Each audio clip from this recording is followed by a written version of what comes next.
Hello दोस्तों, imagine करिए कि आप ये 21 सदी में न होकर 18वीं सदी में और आपको ये बताया जाता है कि भविष्य में आप एक ऐसी चीज को इस्तेमाल कर पाएंगे जिससे आप तीनों दूर अपने रिश्तेदारों से उसी समय बात कर पाएंगे और न केवल उनकी बातें सुन पाएंगे बल्कि उन्हें देख भी पाएंगे। या फिर ये आप किसी उड़न खटोले में हजारों मीलों का बस महज चंद घंटों में पूरा कर पाएंगे। दोस्तों, हमारी मानवता ने विज्ञान में पिछले कुछ 1000 साल इतनी तरक्की हासिल कर ली है जो उसने लाखों वर्षों में भी नहीं की थी। हवा में उड़ना, चांद पर कदम रखना या फिर समुद्र के अंदर किसी यान में करना, ये सब कुछ पहले बस फैंटेसी मानी जाती थी और आज हम उन्हें पूरा कर पाए। तो दोस्तों, बने रहिए इस वीडियो के अंत तक, क्योंकि आज मैं आपको एक ऐसी ही चीज के बारे में बताऊंगी जो आज के दिन में हंसी लगेगी, लेकिन इसके भविष्य में होने की बेहद ज्यादा संभावना है। अब क्या होगा अगर आप किसी इंसान या जानवर के डीएनए में कुछ बदलाव ला पाए? तो डीएनए हमारे शरीर का सबसे बुनियादी हिस्सा होता है। डीऑक्सीरिबोन्यूक्लिक एसिड डीएनए से बना ये हमारे शरीर की हर पार्ट्स की बनावट, हमारी पर्सनैलिटी, हमारे दिमाग की क्षमता, हमारी हाइट, ये सब कुछ तय करता है। आप ये जरूर कह सकते हैं कि डीएनए आपकी पूरी जिंदगी का एक बहुत बड़ा हिस्सा तय करता है। आपकी मर्जी के खिलाफ तो क्या होगा?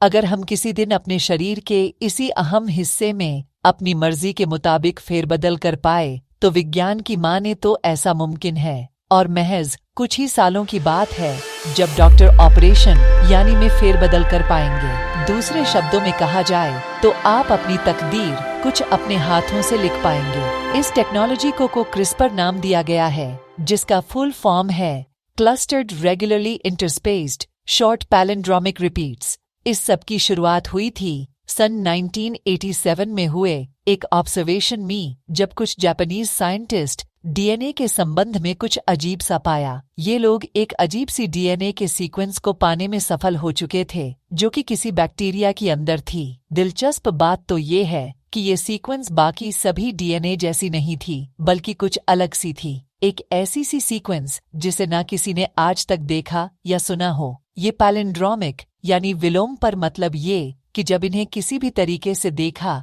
या पढ़ा जाए तो ये ठीक वैसी की वैसी एक तरह की देखेंगे। और ये सीक्वेंस 30 बेसिस तक चलती थी और फिर अगले 36 बेसिस पर यह डीएनए पैलिंड्रोमिक नहीं होती थी और फिर वापस अगले 30 बेसिस तक चलती थी और अगले 33 तक पैलिंड्रोमिक होती थी। Vertical bar. निराशाजनक बात यह है कि कोई भी जापानीज साइंटिस्ट इसे ठीक तरह से समझ नहीं पा रहा था कि आखिर ये क्यों हो रहा है, और इसी वजह से उन सब ने हार मानकर अपनी स्टडी कंक्लूड कर लिया और बस ये बताया कि ये अजीबोगरीब सीक्वेंस बस होती है तो क्यों होती है ये कोई नहीं जानता। ये वही सीक्वेंस है जिसे बाद में क्रिस्पर का नाम दिया गया। कुछ सालों के बाद ये पता चला कि जो डीएनए सीक्वेंस है वही एक वायरस इसके अंदर पाई जाती है। बाद में पता चला कि ये डीएनए सीक्वेंस बैक्टीरिया के अंदर इसलिए थी ताकि उन्हें वायरस से बचाया जा सके।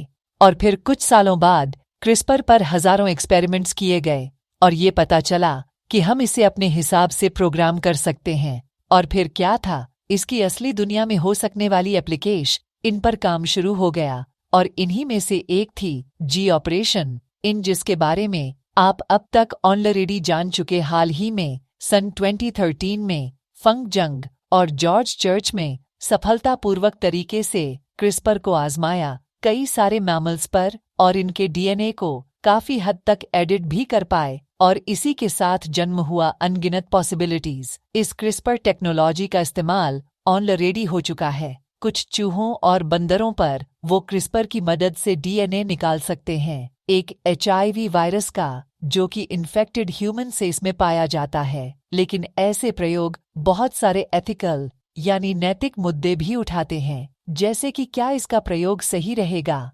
क्यों ना केवल हम कई बीमारियां ठीक कर पाएंगे, लेकिन हम अपने शरीर का पूरा नक्शा ही बदल डालेंगे और उसके हर एक हिस्से को अपनी मर्जी से बना और मिटा पाएंगे। अभी आपके इमेजिनेशन पर निर्भर करता है कि आप कितनी दूर तक इसे लेके जा सकते हैं। मैं आप पर छोड़ दिएचती हूँ और ये कहना गलत नहीं होगा कि हम अगले 10 सालों के अंदर इस एप्लीकेशन देख सकते हैं, जो कि एक दिलचस्प चीज है। और यही कारण है कि आज कई सारी स्टार्ट अब कंपनी आ चुकी है इस आइडिया को कमर्शियल करने के लिए और इन्वेस्टर ने इन कंपनी में इन्वेस्ट करना शुरू भी कर दिया है। हालांकि अभी हमारे पास वो सारी जेनेटिक जाना ऐसा नहीं है कि जिससे हमें ये पता चले कि कौन सी प्रकार के डीएनए से हमारे शरीर पर कैसा प्रभाव पड़ता है, लेकिन हमें ये बात मालूम होनी चाहिए कि क्रिस्पर टेक्नोलॉजी हमें एक औजार दे देते हैं उन सभी डीएनए की फेरबदल करने का, तो अब हमारे पास वो जानकारी मिल जाएगी। तब हम इसे पूरी तरह से इसका इस्तेमाल कर एक दिन हम जरूर इसमें पूरी तरह से सफल हो पाएंगे और हमारी अगली जनरेशन न केवल सभी बीमारियों से मुक्त हो जाएगी बल्कि हम इन्हें बेहद होशियार और भी बना पाएंगे। तो दोस्तों, हमारी जानकारी आप लोगों को कैसा लगा और अच्छा लगा हो तो लाइक शेयर सब्सक्राइब जरूर करें। जय हिंद, जय भारत।